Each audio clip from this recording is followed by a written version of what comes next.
taking you from absolute zero to machine learning hero. You know, decision trees are incredibly powerful tools for making predictions, but they've got this one massive, fatal flaw. So today, we're going to fix that weakness and master one of the absolute heavyweights in data science, the random forest.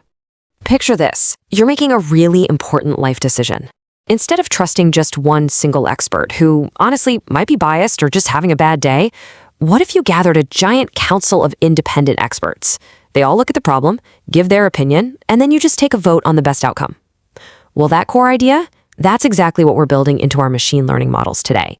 All right, here is our roadmap for today. 1. The single tree problem. 2. Enter the random forest. 3. How the forest grows. 4. Making the final decision. 5. Pros, cons, and code.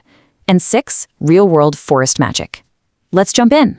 Starting with section 1, the single tree problem, the danger of overfitting. So a single decision tree is kind of like an incredibly eager student who perfectly memorized the entire textbook.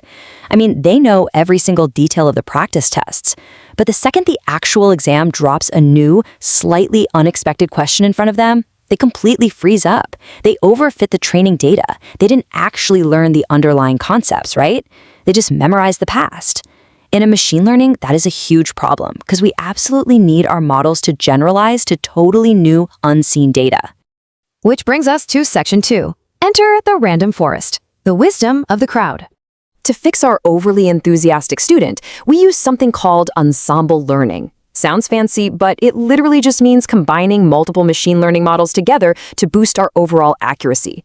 Random forest is the ultimate example of this. We're taking the power of hundreds of individual trees and bringing them together so that the final answer is incredibly reliable. Moving right along to section 3, how the forest grows step by step. This magic happens in 3 really simple steps. Step 1, bagging, also known as bootstrap sampling. Step 2, random feature selection. And step 3, ensemble prediction.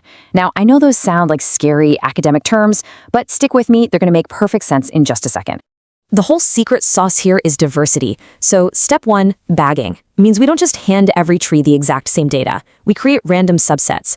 It's exactly like giving our experts slightly different case files to study. Then step 2, random features, means a tree isn't even allowed to look at all the variables. Imagine asking a doctor to diagnose a patient but only letting them see the blood pressure and literally nothing else. This forced randomness is absolutely crucial. If they all saw the exact same data and all the same features, well, they just make the exact same mistakes. We need independent thinkers. All right, section 4, making the final decision, voting and averaging. This part is beautifully simple, and hey, absolutely no scary math required here. It all just depends on the task. If we're dealing with classification, like sorting emails into spam or not spam, the trees literally just take a majority vote. Whoever gets the most votes wins. Simple. But if we're doing regression, so predicting a continuous number like a house price, the algorithm just takes the average prediction of all the trees combined. Think about what's actually happening here. A single tree draws these really harsh, jagged boundaries, just like our student who rigidly memorized the test. But by combining the votes of hundreds of wonderfully diverse trees, that final decision gets smoothed out. It becomes logical, highly generalized, and it completely wipes out that overfitting trap we were worried about earlier. Let's look at section 5. Pros, cons, and code. The good, the bad, and the Python. Let's be real about the trade-offs here. On the plus side, random forests give us stunning accuracy. They handle nonlinear data naturally, so your data doesn't need to fit perfectly into a straight line, and they even automatically tell you which features were the most important. But they definitely come at a cost. Storing hundreds of trees eats up a lot of memory, and they take longer to train than just a single tree. Also, since you're averaging hundreds of models, you completely lose that neat, easy-to-read flowchart you get with one tree. It becomes a bit less interpretable. When you're actually setting this up, you have to tell the model how many trees to plant. In machine learning, this is a hyperparameter called n_estimators. Now, asking just 2 or 3 experts isn't going to give you the wisdom of the crowd. As a general rule of thumb, you really want at least 100 trees to hit that sweet spot of true stability and accuracy in your model. And guys, look how crazy easy it is to actually build this massive council. Using this scikit-learn library in Python, we're talking about 3 simple lines of code.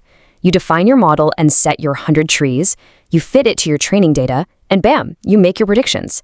You're practically unlocking a machine learning superpower, turning complex ensemble math into just a few keystrokes. Finally, section 6, Real-world forest magic. Where is it used? Why should you care about this as a beginner? Because right now, as we speak, this exact algorithm is powering some of the most critical systems on the planet.